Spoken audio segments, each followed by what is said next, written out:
You may have been awaiting this. It's not actually hit screens yet, but there's been a debate in advance of it. More than 23,000 people have signed a petition urging ITV to cancel a storyline in Emmerdale in which a couple terminate a pregnancy after a Down syndrome diagnosis. It's been called irresponsible, ignorant, prejudiced by campaigners, but producers have defended the storyline, saying it's been thoroughly researched and it's been done in a sensitive way. The episode's due to be broadcast on the 30th of November and shows the characters Laurel and Jai agonising over what to do. We're joined now by Lynn Murray, a spokesperson for Don't Screen Us Out. That's the campaign seeking to reform NIPT, non-invasive prenatal testing. The test is projected to result in a profound reduction in the number of children born with Down syndrome. And John Whitson, Managing Director of Continuing Drama at ITV. Welcome to you both. Lynn, let me start with you. What is your connection to this storyline and what's your issue with it? Well, I suppose going way back, I have a daughter who's 20 years old who has Down syndrome. And 5 years ago, I got involved in the Don't Screen Us Out campaign because I felt that the way screening was being carried out was problematic. And we've been working for 5 years with all sorts of people, including Department of Health, to try and improve things. My objection to this is that while it may be a story that happens, I'm not so sure the story is going to portray how it often happens. And I think the story today about how screening is carried out and how women are often coerced otherwise to go and have an Lynn, abortion. I'm so sorry. I wouldn't normally do this, but I can't hear you properly. We're going to just see if we can improve your line. We started to get a gist of your issue with the storyline. While we do that, let me just go over to John to bring him in. Good morning. Hi. There's huge emotion about this, as you can already start to hear from Lynn, people with children who have Down syndrome. Why did you choose to do this? It is a hugely emotive subject. About 9 years ago, we did exactly the same subject, but with a different outcome, where we showed two parents getting a prenatal diagnosis of Downs and deciding to go ahead with the pregnancy, having Leo, who's a character in our show and has been for 9 years. And we felt that actually there was another side to this story. And interestingly, since the campaign against the story, I've had so many letters from people who've been deeply affected by it, people who have taken the decision and feel that by taking that decision that they've had to do so in secrecy and that there is shame and stigma around the decision that they've taken to not progress with a pregnancy. And that's what happens in this story. It's about people being allowed to take that decision, which is a terrible decision for any parent to have to make. But to make it themselves, but then to be able to talk to family and friends about it in a supportive way, which at the moment, I think, the point that these letters were making to me was that by trying to silence this story, which a number of people are trying to do, and by getting petitions up on social media, they're actually doing the same as society sometimes is doing to these parents, which is saying that they have to suffer in silence. They've taken their decision. They shouldn't be allowed to talk about that decision.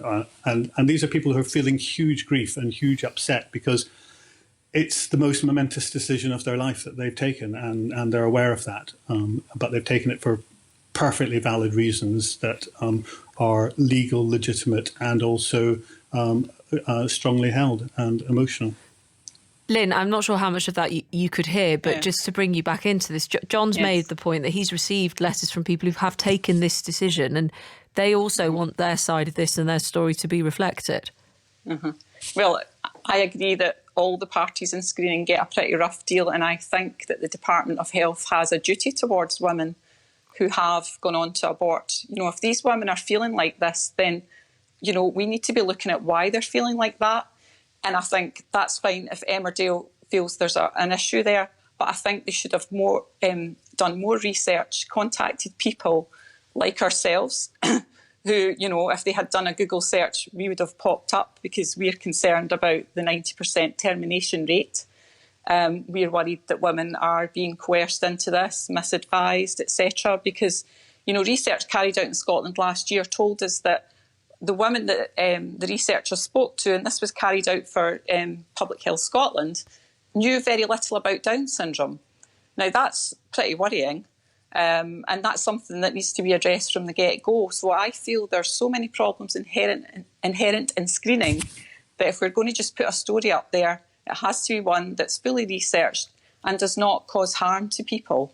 And there are people with Down syndrome who are offended by the storyline. It's very interesting, if I may come in there. I mean, I don't disagree with what Lynn is saying in terms of the screening process. Maybe it does need reform, maybe it doesn't. That's not my area of expertise. What I do know is that some of these letters that are coming in from people are saying that one of the arguments that is made is that they haven't taken these decisions in an informed way, that they've been somehow coerced into them by the medical profession or by interest groups. And they sort of say, well, actually, that's incredibly insulting to us because this is the most difficult decision of our entire life. And to say that we haven't researched it, that we haven't looked at all the, the life of a Downs kid, that they haven't kind of thought through all the advances in medicine that mean that people with Down's syndrome have a much longer life expectancy and a better life expectancy. But they take these decisions for very valid reasons. I myself grew up with a sister with Down's and lived with 20 years. I mean, my parents, who were old when they had her, had my sister, were fearful of what would happen to her after they died. It was a fear that hung over them for a long time. And that's one reason why some people take those decisions. But it's not for us to judge how they take those decisions, but I think it is for us to be allowed to show people going through that, taking those decisions for perfectly valid reasons. And I don't see why we should be silenced in doing that. Emmerdale's got a long tradition of dealing with difficult subjects and dealing with them sensitively and accurately. And in terms of research... answer that point about research, sorry, and I'll go back to Lynn. Go on, John. Yeah. What were you going to say? In terms of research, with you, Emma, we don't go around canvassing whether we should do a story. We decide to do a story. There's 40 highly intelligent, highly sensitive, highly experienced people sitting around the room, the writers and the writing team and the editorial team, and we debate these things thoroughly from a position of knowledge, and everyone brings their own knowledge, having researched these things. And then we go out to research to make sure that we get the details of the story right, so that we make sure that we talk to medical professions, we talk to people who've taken this decision, we talk to parents of people with Downs, and we talk to organisations involved in this. Okay, let's get the detail right. Let me get this back to Lynn then. Lynn, you've just heard a fulsome explanation from John. What is the issue then with showing this, with that experience that people have? If they haven't been coerced, if they've taken this decision and it's not an issue around screening, is it that you're not talking about something slightly separate to this? Well, I think this is John is telling us that we don't have any proof of that the majority of women have a free choice, because we in fact know that many women don't take informed choices around screening. And I think it's very noble. There will be some that do, Lynn, won't there? Yes, and I think that's very noble that John has decided, or the Emmerdale team, ITV, has decided to take this on. But they also, in their research, have to think about the minority group that's mentioned in the storyline. And no consideration was taken of them. Parents of people with Down syndrome are not people with Down syndrome.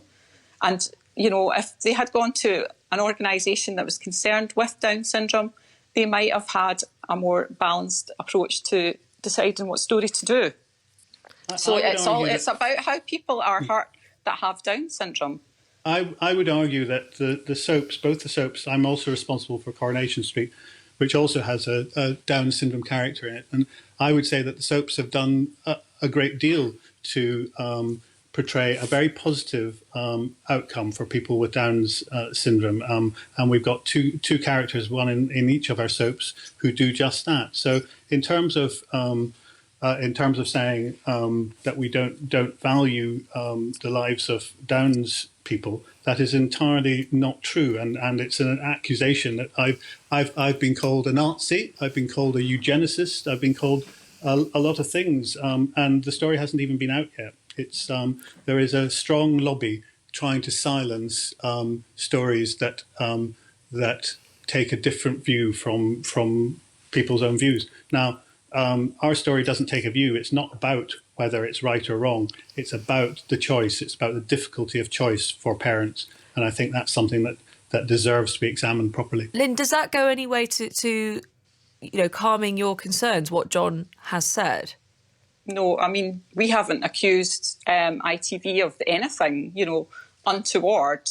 What we're saying is that people with Down syndrome have expressed their hurt, their anger, their upset. And that's the problem that ITV have. They didn't think about that, and that should be part of the research. May I? I'm not trying to unduly interrupt, but where John just mentioned other characters, a storyline before which has gone the other way on this, and having characters in the actual soaps. Does that not do any of the work that you're talking about? No, because what happens is you tend to. You're sort of reinforcing this stereotype about Down syndrome pregnancy, and all the sort of, the mother might suffer, the child might suffer, the siblings might suffer, whilst we know in reality that's not the case. So it's really, it hasn't gone any way for people with Down syndrome to help them. So the answer to that is no, it hasn't. But why should only one view of the world be shown then? It's not one view of the world, but I don't make the policies. ITV have social responsibilities. They have policies around diversity, and that's what they should be looking to. It's 2020. We have to be getting a different narrative around Down syndrome. Yes, and I agree with that. It is 2020, and I think that narrative has to include the voices of people who've taken a different decision. Now, that may not be a decision that you agree with. It may not be a decision that I agree with. That's not what the programme is about. The programme is about people's right to take that decision and to take that decision openly. I mean, people often, when they take that decision, they don't tell people about it. They say they've had a miscarriage because there is, at the moment, a degree of stigma and shame about taking that decision. And that's what this story looks at. Lynn, final word? Is there something you want to say? I suppose I'm always interested if we bring these conversations together, if any views change. Yeah, well, I don't think it's about me and I don't think it's about John. It's about people with Down syndrome and how they feel. All right, well, if anyone's listening who has Down syndrome, of course, and wants to get in touch, of course, this hasn't been out yet, we should say, but this is the debate, 85058. Lynn Murray, thank you for your time. John Whitson, thank you to you. John, just a final word. It is still going out. There's no change of play on this. Okay, I just thought I'd confirm that on the news side of things. John Whitson of ITV, Lynn Murray of Don't Screen Us Out, and their views very clear there. 85058. Where do you come in on this? Do let us know.